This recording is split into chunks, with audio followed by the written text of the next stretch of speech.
जय श्री शीतला माता। हरियाणा के गुरुग्राम में स्थित माता शीतला का यह दरबार। गुरुग्राम जो शहर है वो गुरु द्रोण के द्वारा बसाया गया और इसका नाम गुरुग्राम पड़ा।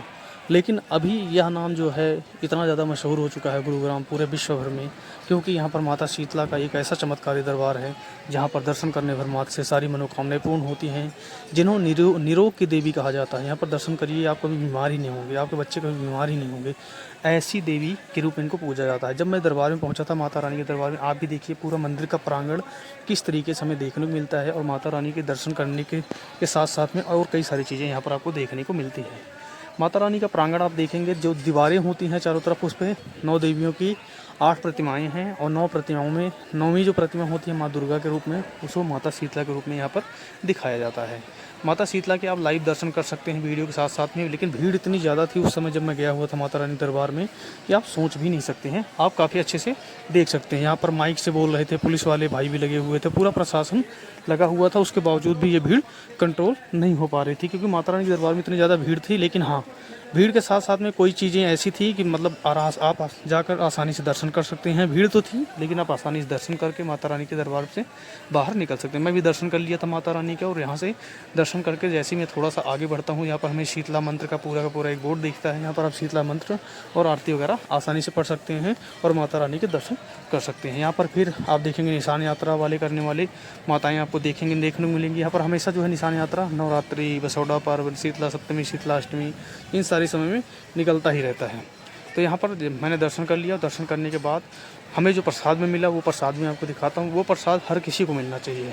प्रसाद खाने के लिए तो बहुत कुछ मिलता है, लेकिन एक ऐसा प्रसाद आप हमेशा लेकर जाओ किसी भी मंदिर से जो आपको अपने घर में लगाने का काम आता है। आपको अपने जीवन में लगे हाँ, आज आपको एक ऐसा प्रसाद मिला है जो माता रानी को चढ़ा हुआ एक फूल जो मेरे को मिला प्रसाद के रूप में, और वो मैं लेकर बहुत ही ज़्यादा खुश था।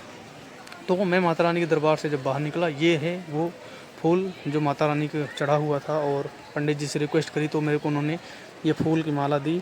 और ये आज भी मेरे साथ में, ये मेरे साथ ही रहता है और मेरे घर में ये विराजमान है। जब हम दर्शन करके बाहर निकलते हैं माता रानी दरबार में, तो माता रानी को जो मनोकामनाएं पूर्ण होती हैं या जिनके खेतों में अनाज की कमी वगैरह ना हो, तो लाकर माता रानी के दरबार में यहाँ पर अनाज रख जाते हैं अपने खेतों का। ऐसी मान्यता है, ये सब करने से उनके घर में जो है धन धान्य की कभी कमी नहीं होती है। तो ये है माता रानी का पूरा दरबार जब आप दर्शन करके बाहर निकलते हैं। चुनरिया बांधने से मनोकामनाएं पूर्ण होती हैं। तो आप देखेंगे यहाँ पर तो जो है चुनरिया भी काफ़ी सारे भगत बांधते हुए दिखेंगे, और हर जगह आप देखोगे चारों तरफ आपको चुनरिया दिख जाएंगी। यहाँ पर अनाज का पूरा ढेर लगा हुआ होगा माता रानी के दरबार में, और ऐसी कई सारी चीज़ें यहाँ पर आपको देखने को मिलती हैं। थोड़ा सा और आगे हम जब बढ़ते हैं तो यहाँ पर आप देखेंगे पूरा अनाज, कुछ लोग धूप दीपक जला रहे हैं माता रानी की। जब भीड़ होती है माता रानी के दरबार में, तब आप देखेंगे कोई भी कहीं भी कुछ भी कर रहा हो। ये है माता रानी का मुख्य प्रांगण जहाँ पर माता रानी अभी विराजित हैं। इससे थोड़ा सा और आगे हम बढ़ते हैं। आप चारों तरफ देखिए ना, अनाज और अन्न का पूरा ढेर आपको यहाँ पर देखने को मिलता है माता रानी के दरबार में। तो ये माता रानी अभी जहाँ पर विराजित हैं। ये वाला वैसे एग्जिट गेट होता है, जिस गेट से मैं अभी दिखा रहा हूँ आपको। यहाँ पर सब लोग भगत जो मेन गेट से दर्शन करने के लिए आते हैं, वो दर्शन करके यहाँ से बाहर निकलते हैं।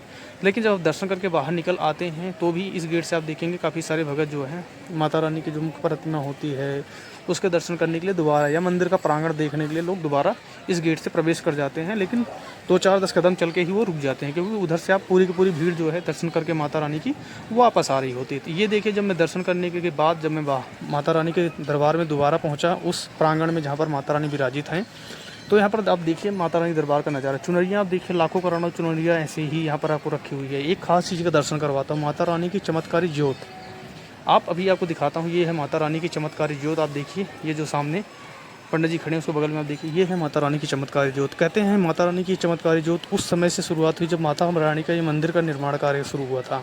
और ये चमत्कारी ज्योत ऐसी है कि जिससे जो भी भगत इसके दर्शन करता है, ये आरती होती है, वो आरती के बाद इस ज्योत को लगा दिया जाता है, और इस चमत्कारी ज्योत के जो भी दर्शन करता है उसकी साँझी मनोकामनाएं पूर्ण होती हैं। इसीलिए माता रानी के दरबार में भगत बहुत ही ज़्यादा दूर दूर से आते हैं और उनकी मनोकामनाएं भी पूर्ण होती हैं। तो ऐसी कई सारी कहानियां हमें देखने मिलती हैं। चुनरिया बांधने से मनोकामनाएं पूर्ण होती हैं, निरोगी की माता कही जाती हैं, चौक वाली, चौगानन वाली, ऐसी कई सारी, भीम बेरी माता, ऐसी कई सारे नामों से शीतला माता को यहाँ पर जाना जाता है। पूरा का पूरा मंदिर का प्रांगण अभी फ़िलहाल इस तरीके के देखने मिलता है। दर्शन करने के बाद आप देखिए ना कितने सारे पंडित जी लगे हुए हैं, सबके प्रसाद ले लेकर माता रानी को सब चढ़ाने के लिए। लेकिन माता रानी के दरबार में भक्तों की कमी ही नहीं है। पूरा का पूरा मंदिर का प्रांगण अभी आप देखिए एक ख़ास चीज़ आप देखिए, पूरे दीवारों पे देखेंगे तो मेहंदी की और कई सारी चीज़ों की आपको छाप दिखाई देती है। जिनकी शादियाँ नहीं हो रही होती, जिसकी हो चुकी होती है, वो अपने मंदिर की लाकर यहाँ पर छाप जो है मंदिर की जो दीवार होती है उस पे लाकर एक छाप लगा देते हैं। वो ऐसी मान्यता है कि माता रानी उनके जो भी पुकार होती हैं सुनती हैं, उनका जीवन जो है धन्य धान हमेशा खुशियों से भरा रहता है। ऐसी कई सारी मान्यताएँ माता रानी के दरबार में मानी जाती हैं। तो आप ये देख रहे थे पार्ट 4 श्री शीतला माता मंदिर गुरुग्राम हरियाणा से लाइव मैं आपको करवा रहा था। और अगर ये वीडियो कैसी लगी आप कमेंट करके ज़रूर बताएं। अगर अच्छी लगी हो तो लाइक शेयर ज़रूर करें। अगर आपके साथ भी कोई घटना घटी हो तो मैं एक कहानी के माध्यम से प्रस्तुत करूँगा इस ऐसी ही वीडियो में। और अगर आप फेसबुक पे देख रहे हैं तो मुझे फॉलो करें, यूट्यूब पे देख रहे हैं तो चैनल को सब्सक्राइब करें और इस वीडियो को ज़्यादा से ज़्यादातर भक्तों तक पहुँचाएँ। जो भी भगत माता रानी के दरबार में अभी तक नहीं आए हुए हैं उन तक भी पहुँचाएँ, ताकि वो आएँ माता रानी के दर्शन करें और उनके जीवन में जो भी दुविधा है वो दूर करे माता शीतला। जय श्री शीतला माता।